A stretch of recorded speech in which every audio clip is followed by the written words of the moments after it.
Uwi na kayo, Juan? Teka lang. Teka lang. Ha? Hindi.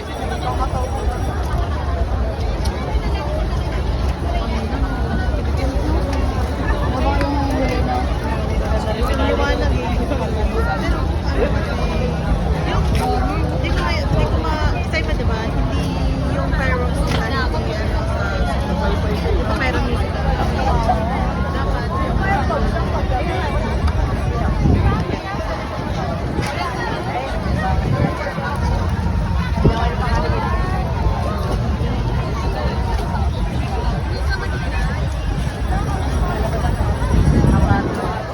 Fountain doon. Sa Rizal Park. Okay, pumunta tayo. Tapos may fireworks din. Before Chinese New Year. The day after. The day after tayo pumunta. Nick, daming baon.